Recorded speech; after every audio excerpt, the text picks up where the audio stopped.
দেশের সীমানা বন্ধ মুছে দিতে কেউ চায়, যদি আমার মাটির ধন সম্পদ লুটে নিতে কেউ চায়, যদি আমার পাহাড়ে আমার সাগরে ফেরায় লোভের চোখ, আমি প্রতিবাদী হয়ে উঠবেই, তবে যা হবার তাই হোক। এই শান্ত সবুজ পতাকায় যদি পড়ে শকুনের থাবা, এই শুষ্ক বারুদ জাতি নিয়ে ফেরে খেলে যদি কেউ দাবা, কোটি মানুষের হৃদয়ে কুটিরে আগ্রাসনের হাত যদি কেউ বাড়ায়, তবে আবার যুদ্ধ হবে, আবার যুদ্ধ হবে, আবার যুদ্ধ হবে, আবার যুদ্ধ হবে। চল চল চল, ঊর্ধ্ব গগনে বাজে বাঁধল, নিম্নে ওতলা ধরণী তল, অরুণ পাতের তরুণ দল, চললে চললে চল। যদি ইট পাথরের দুর্গ দেয়াল ভেঙে ভেঙে যায় পরে, ওই শহীদ তিতুর পাশের কেল্লা আবার উঠবে গড়ে, ঠিক না? যদি রক্ত সাগর পড়েও আবার নতুন রক্ত ঝরে, ওই ভাঙা কেল্লায় উড়াবো নিশান আবার নতুন করে। এই মুসলমানদের অভয়ারণ্যে কাউকে দেব না ঢুকতে, মোরা পাথরের নয় পাথরের, তাই গর্ব তোদের লুকতে। কোন তাবদার কোন গাদ্দার যদি সেই বাংলাদেশের কেউ হাত তোলে, আবার যুদ্ধ হবে, আবার যুদ্ধ হবে, আবার যুদ্ধ হবে। দুর্গমুখীর কান্তার বড় দুস্তর বারাবার হে, দুমকিতে হবে রাত কানিশীতে রাত কিতা হুঁশিয়ার, ঠিক না? দুর্গমুখীর কান্তার বড় দুস্তর বারাবার হে, দুমকিতে হবে রাত কানিশীতে রাত কিতা হুঁশিয়ার। যদি আমার দেশের সীমানা বন্ধ মুছে দিতে কেউ চায়, যদি আমার মাটির ধন সম্পদ লুটে নিতে কেউ চায়, যদি আমার পাহাড়ে আমার সাগরে ফেরায় লোভের চোখ, আমি প্রতিবাদী হয়ে উঠবই, তবে যা হবার তাই হোক। এই শান্ত সবুজ পতাকায় যদি পড়ে শকুনের থাবা, এই শুষ্ক বারুদ জাতি নিয়ে ফেরে খেলে যদি কেউ দাবা, কোটি মানুষের হৃদয়ে কুটিরে আগ্রাসনের হাত যদি কেউ বাড়ায়, তবে সবাই আবার যুদ্ধ হবে, আবার যুদ্ধ হবে, আবার যুদ্ধ হবে, আবার যুদ্ধ হবে। আমাদের এই স্বাধীন ভূমত্ব বাংলাদেশে কোন হানাদার যদি চোখ রঙে তাকায়, বাংলাদেশকে যদি কেউ বুড়া আঙ্গুল দেখায়, পার্শ্ববর্তী ভারতকে আমি আঙ্গুল দিয়ে দেখিয়ে দেব বাংলাদেশ নিয়ে কোনো হানামানা চলবে না, ঠিক না? 17 বছর বাংলাদেশকে শাসিত করেছে পার্শ্ববর্তী রাষ্ট্র মোদির নেতৃত্বে। আমি বলবো বর্তমান আমাদের বাংলাদেশ শাসন হবে মদিনার ইসলামের নেতৃত্বে, ঠিক না? সুতরাং বাংলাদেশের দিকে কোন তাবেদারি, কোন ভারতীয় সম্প্রদায়, কোন রুয়ের গোষ্ঠী, কোন রয়ের এজেন্টরা বাংলাদেশে এসে বাড়াবাড়ি করবে, বাংলাদেশ পরিচালিত করার টেন্ডার করবে, এই সুযোগ দিতে দেওয়া হবে না, ঠিক কিনা? 24-এ ছাত্ররা গণ অভ্যুত্থানে রক্ত দিয়েছে, হাজারো হাজারো ছাত্ররা মুগ্ধ আবু সাইদের মতো বুক পেতে দিয়ে তারা নিজের শরীরের রক্ত দিয়ে 24-এ বাংলাদেশ নতুন করে স্বাধীন করেছে। সুতরাং এই বাংলাদেশ স্বাধীন ভূখণ্ডের ভিতরে বাহিরের কোন দাবিদারি চলবে না, ঠিক কিনা?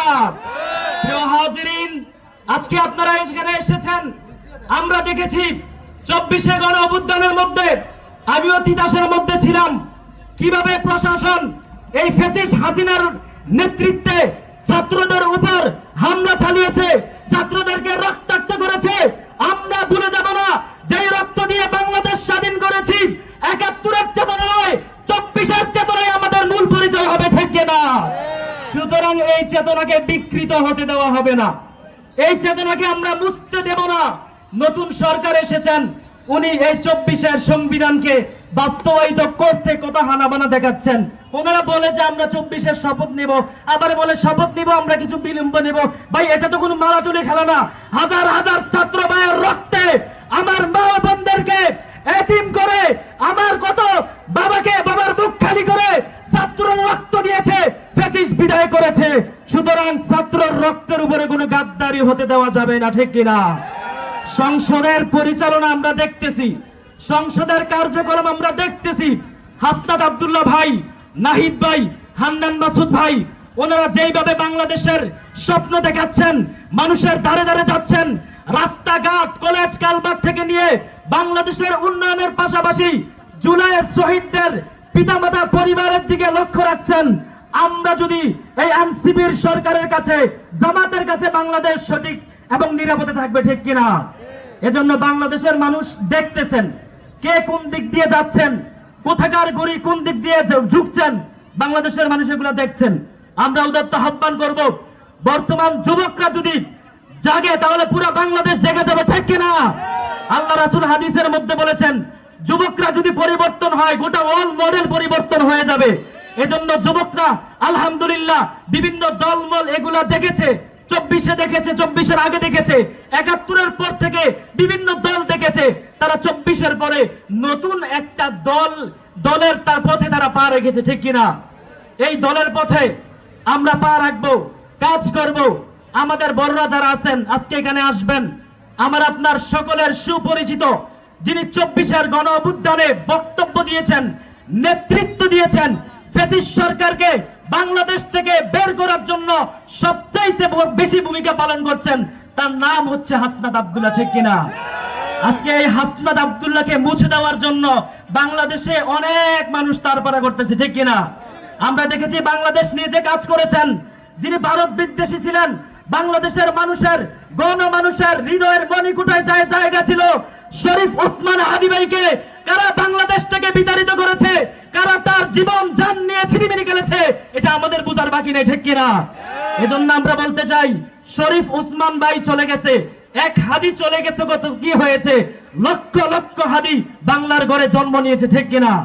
এজন্য যুবক তোমরা সকলে শরীফ ওসমান হাদীর স্বপ্ন বুকে রেখে, শরীফ ওসমান হাদী দেশের জন্য যেইভাবে কাজ করেছে, মানুষের জন্য যেইভাবে কাজ করেছে, গণতন্ত্রের জন্য যেইভাবে কাজ করেছে, সেম আমরা শরীফ ওসমান হাদীর মতো হতে পারবো না?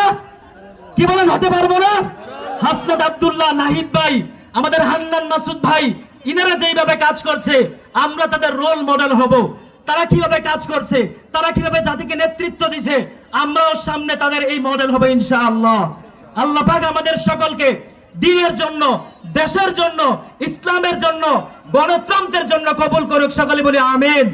আমরা মুসলমান, সবচাইতে বড় পরিচয় হচ্ছে আমরা এমন এক নবীর উম্মত, যেই নবী ছিলেন সবচাইতে দামি, কুল মাখলুকাতে তার থেকে বড় আর কোনো মানুষ নাই, তার থেকে দামি আর কোনো ব্যক্তি ছিল না। আমরা ওই নবীর উম্মত হয়ে বাংলাদেশকে আমরা রাসূলের সুন্নায় অগ্রসর করব।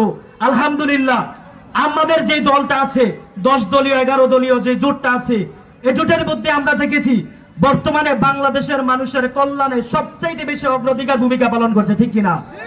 এজন্য বাহিরের মানুষ কত কিছু করছে, কত কিছু দেখছে, আমরাও এগুলাও দেখছি। সুতরাং আমাদের রোল মডেল হচ্ছে আমরা মুসলমান, আমরা দেশের স্বার্থে, আমরা ধর্মের স্বার্থে, আমরা মানুষের স্বার্থে বাংলাদেশ সাম্প্রদায়িক সম্প্রীতি বজায় রেখে বাংলাদেশকে সামনে এগিয়ে নিয়ে যাওয়ার কাজ করব, ঠিক কিনা? তাতে যদি বাহিরের কোনো অগ্রাশক্তিকার আমাদেরকে বাধা দেয়, ভারতীয় কোনো রয়্যাল এজেন্টরা বাংলাদেশ দখল করার মতো কোনো পায়চারা করে, তাদের বিরুদ্ধে আমরা 24-এর গণ অভ্যুত্থান আবার করব, ঠিক কিনা? এই 24-এ গণ অভ্যুত্থান করে বাংলাদেশের যুবকরা দেখিয়ে দিয়েছে যে তারা কি পারে আর কি পারে না। বহু বছর বড় বড় সমাবেশ করেছে, 1 দফা 2 দফা 3 দফা কত দফা করেছে, কিন্তু শেখ হাসিনার গদিকে লড়াইতে পারে নাই। ছাত্ররা এই কোটা সংস্কার আন্দোলন দিয়ে শুরু করেছে, হাসিনার গদি লড়ে নাই। সর্বশেষ তারা 4-5 জুলাইয়ের মধ্যে তারা কি করেছে, 1 দফা আন্দোলন নিয়ে নেমেছে। তখন হাসিনা এবং তার স্বৈরাচাররা বাংলাদেশ থেকে পালাতে বাধ্য হয়েছে, ঠিক কিনা? এজন্য আমাদের শক্তি, ছাত্র জনতার শক্তি, এনসিবির শক্তি, ওলামায়ে কেরামের শক্তি, মুসলিম উম্মার শক্তি যদি একত্রিত হয়ে কাজ করে, বাংলাদেশে কোনো বাতিল ফেরকা থাকতে পারবে না, ঠিক কিনা? এজন্য আজকে আমাদের একবারে খুব কাছাকাছি চলে আসছেন আমার আপনার সকলের সুপ্রিয়তম, সকলের সুচেনা পরিচিত হাসনাত আব্দুল্লাহ ভাই, আরো আসবেন আমাদের নাসির উদ্দিন পাটোয়ারি, আরো আসবেন আমাদের হান্নান মাসুদ ভাই, এনসিপির আরো বড় বড় নেতারা আসবেন।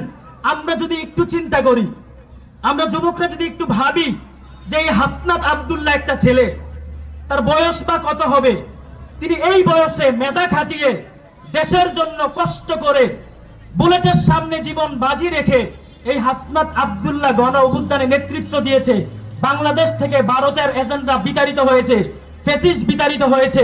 এখন হাসনাত আব্দুল্লাহ সংসদে গিয়েছে, আলহামদুলিল্লাহ তিনি তার উপজেলা দেবিদ্দার মধ্যে এত চমৎকার মধ্যে নিখুঁত ভাবে মানুষের ধারে ধারে যাচ্ছে, কাজ করছে।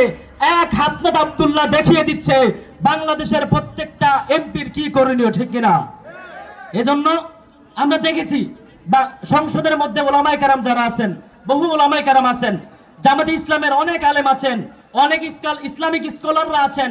আলহামদুলিল্লাহ, তাদের রাষ্ট্র ক্ষমতা, তাদের সুশাসন, তাদের দেশ নিয়ে পরিকল্পনা আর অন্যদের পরিকল্পনা আকাশ পাতাল ব্যবধান, ঠিক কিনা? এজন্য আমরা যুবক, আমরা ইয়াং জেনারেশন, আমরা জেনজি সমাবেশ করতে পারি। আমরা যুবকরা যদি চাই তাহলে সবকিছু করা সম্ভব। আজকে এখানে যারা আসবেন তারাও যুবক, আমরা যারা উপস্থিত হয়েছি আমরাও যুবক। এই যুবকরা মিলে বাংলাদেশকে ফ্যাসিস্ট মুক্ত করেছি। এই যুবকরা মিলেই বাংলাদেশকে টিকিয়ে রাখার দায়িত্ব আমাদের, ঠিক কিনা? এখন আমরা ফ্যাসিস্ট মুক্ত করেছি, কিন্তু মুক্ত করে বাংলাদেশকে আবার আমরা ভারতের হাতে ছেড়ে দিয়েছি। হাদি ভাই লড়াই করেছে ভারত আগ্রাসনের জন্য, হাসনাত আব্দুল্লাহ লড়াই করেছে ভারত আগ্রাসনের জন্য, ওলামায়ে কেরামরা লড়াই করেছে রয়ের এজেন্ডা যাতে করে বাংলাদেশের ভিতরে কোনো কার্যকলাপ করতে না পারে। আমরা যুবকরাও লড়াই করব ভারতের বিরুদ্ধে। ভারত আমাদের বন্ধু নয়, ভারত হচ্ছে আমাদের শত্রু, ঠিক কিনা? বিজেপি আমাদের বন্ধু নয়, বিজেপি হচ্ছে আমাদের শত্রু। নরেন্দ্র মোদী আমাদের বন্ধু নয়, নরেন্দ্র মোদী হচ্ছে আমাদের শত্রু। এজন্য বাংলাদেশকে রুখে দেওয়ার জন্য, বাংলাদেশে আবার শেখ হাসিনাকে আনার জন্য ভারতের সরকার, শুভেন্দ্র রায় একজন মুখ্যমন্ত্রী হয়েছেন পশ্চিমবঙ্গ। উনি বলতেছে যে আমি যদি মুখ্যমন্ত্রী হই, আমার বিজেপি যদি ক্ষমতায় আসে, তাহলে হাসিনাকে আবার উপর বাংলায় পাঠিয়ে দেব। আমরা বলি সব গুড়ার ডিম দেখার সময় শেষ। বাংলাদেশ হচ্ছে এনসিপির বাংলাদেশ, ঠিক কিনা? বাংলাদেশ হচ্ছে হেফাজত ইসলামের বাংলাদেশ, ঠিক কিনা? বাংলাদেশ হচ্ছে জামায়াতে ইসলামের বাংলাদেশ, ঠিক কিনা? বাংলাদেশ হচ্ছে ওলামায়ে কেরামের এবং মুসলিমদের বাংলাদেশ, ঠিক কিনা? এজন্য বাংলাদেশকে টিকিয়ে রাখার দায়িত্ব আমাদের, বাংলাদেশকে নিরাপত্তা দেওয়ার দায়িত্ব আমাদের, এই বাংলাদেশকে সুশাসন রাখার দায়িত্ব কাদের? আমাদের।